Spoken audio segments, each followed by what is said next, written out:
Rev up your engines!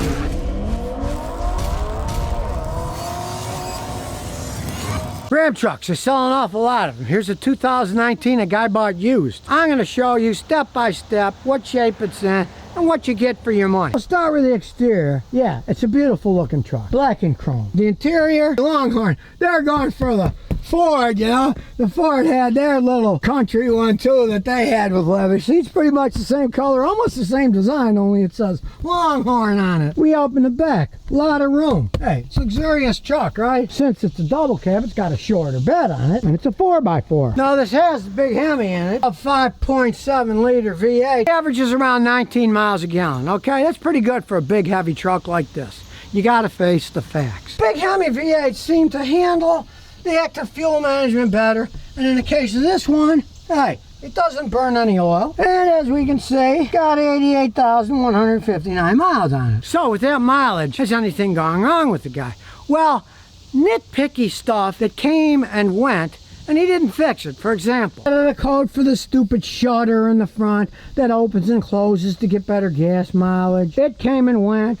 It had a code for the pressure sensor for the evap system, but that came and went. But the one big advantage of this truck is it lives, like me, in Tennessee. There is no emissions testing. So if he lived in an area where the check engine light comes on, you got to get the emission stuff fixed. You'd have to fix the evap system if the code came up. It's not on now. He says it comes and goes. You would have to fix that stuff. It could be a pain in the butt. In Tennessee, you do not care, as long as it runs okay. But if you live in a emissions area, you might think twice before buying one of these things. A lot of problems that can come up. You can spend a fortune on these stupid little anti-pollution things. It's just the way that it is. But in this case, he doesn't care. Interesting enough, he used to be a state trooper in New York. He fled New York State because he couldn't stand the taxes, moved to Tennessee, and he loves it. If he had this in New York State, he'd be spending a bunch of money fixing it so it would pass the stupid emissions test. Now, start it up, listen to it. So it sounds like a strong engine. Although I can hear the alternator whining at some point in time. The alternator bearing will go out. You have to replace the alternator.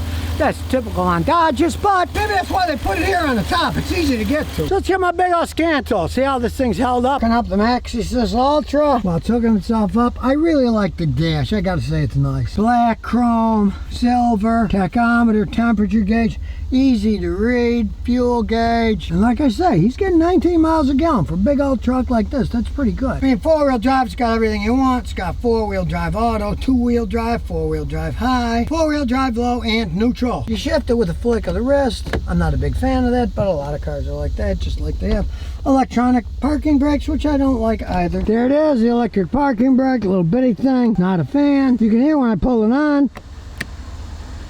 Made a little noise, then you push it off, and now it's off. Got the VIN number, 2019 Ram 1500. Now it's communicating. Gotta say, these leather seats are comfy. Look at the back room, nice armrest if you want. If there's only two people, you can have a bunch of stuff in the middle with an armrest. Cup holders, you can pop it up, throw another person back there. We're waiting for the data. I'll warn you something about Rams. This is a late model Ram, and the company is kind of a scumbaggy company. You gotta have special permission to access the data on these things. I'm a professional mechanic. I paid to be on these sites, so they authenticate me, and then I can access the data. As a regular person, you can't access this data because they're scumbags. They don't want you working on your own car. So it's another reason, maybe not buy a Dodge. You're gonna have to pay mechanics all the time to do serious work because you can't even access the data. Now, to me, that's disgusting, but for Chrysler, that's business as usual, ripping off their own customers. Stuff off, we'll do a topology scan, and here we go. Now, it has no trouble codes, so the trouble codes that he's getting for the evap and for the shutter grill, they're not coming up now. Maybe some kind of minor electrical fault where it comes on, goes off, comes on, goes off. But like I say, we don't give a crap. It runs fine. They don't do emissions testing. But if unfortunately you were in an area where you had to get all that stuff fixed to get it passed so you can register the car each year, you're screwed. You got to fix it, right?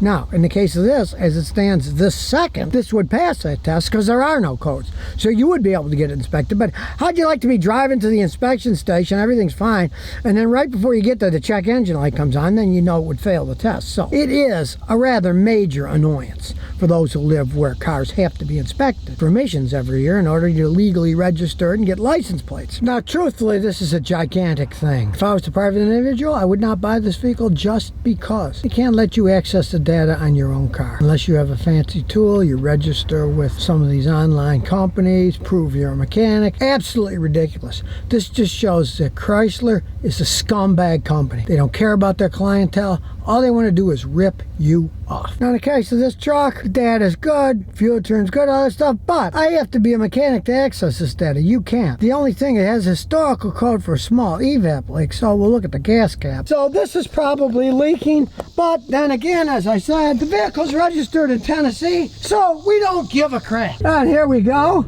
As you can see, it's a big smooth truck, you know, giant Hemy engine. It runs good, but like I say, if you can't even access the data, who do these people think they are? They just figure, oh, well, that's for your security so someone doesn't mess up your vehicle. Yeah, so they can rip you off and go to the dealer. It's ridiculous. Chrysler does this. Hardly any other car manufacturer did. They were thinking about it, but when they saw the bad feedback that people got about the Chryslers, you don't see Toyota, Honda doing this. You don't even see Ford doing this.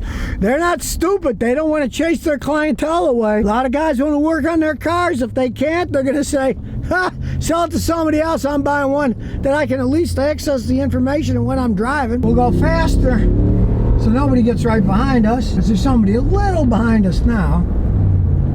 We get to our little drag strip. On your mark, get set, go. Yes, it goes. Even though it has traction control, it did squeal a little bit, but you can see, hey, it's got the sound, nice pickup. And you notice in the tiny drive I've already done, the gas mileage went from 19 to 18 miles a gallon, and that was just driving at a few hundred yards at high speeds. Let's do that again. Here we go. And we're off. Nice pickup. They are fun trucks to drive. And now you can see it's dropping 17.9. You're not going to get 19 the way I'm driving it. Sticks in my craw that you as a consumer can't even access the data. Nice truck, runs good. Only problem was the evap leak, probably that stupid capless system. You'd have to buy the whole top part. It's expensive, but he doesn't care. We live in Tennessee. They don't do emissions testing. Would I buy this vehicle? Now, as a mechanic, of course, I could, because I paid for the license and I can access the data. You, as an individual, cannot. So, if I were you, I would not buy one of these things. Straight up. You can't work on your own vehicle. They won't let you. That's just total crap. It just shows the greed of a company. And as you can see when you open the door, Fiat Chrysler US LLC. That's all I have to say. Greedy Italian company is now a greedy European Stellantis company. Stay away from these people. They're going to pull crap like that. Don't buy their products, and guess what? They'll go out of business in the United States, and maybe they can sell them to Europe to fools there that don't care. But here, we like working on our own vehicles. You don't give us the info. And here's some bonus questions and answers. Anna B says I have soft brakes on my 99 Infiniti. I replaced both front calipers, rotors, pads, hydraulic brake lines, bled the systems, replaced the master cylinder, and also replaced the back. I still have soft braking. Hell, calipers, rotors, pads, brake lines, bled the system, replaced the master cylinder. Okay. The only thing that's logical is one of two things. You may have a problem with your anti-lock braking system, right? So, what you want to do is get a guy like me, hook up his fancy computer, and check out your ABS system. You could have a problem in the ABS system. And let me tell you something on top of it. If all that work was done, let's say you did it yourself, odds are you got air in the system, because you can't bleed those brakes out in that Infiniti without a fancy scan computer if you have ABS brakes. Anti-lock brakes require a special computer to burp the system because air will get in the module. And the ABS module, you can't get the air out unless you have a special computer. I have one, and it gives you all the steps. It'll say, step on this, do this, open this, step on this, do this. Take you about 45 minutes, even with the computer to do it. I would start there. Pay a guy with a computer to bleed the air out. Pray it's just that, because if not, then you either have a failure in the ABS system, one of the modules is going out, sensor, something is bleeding out, making it get soft, or you got a bad brake booster, which also costs a small fortune, right?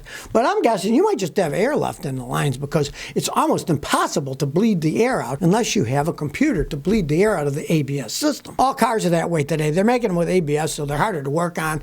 Then you got to go to a mechanic, and then they can take you to the cleaners and take your money because you can't do it yourself.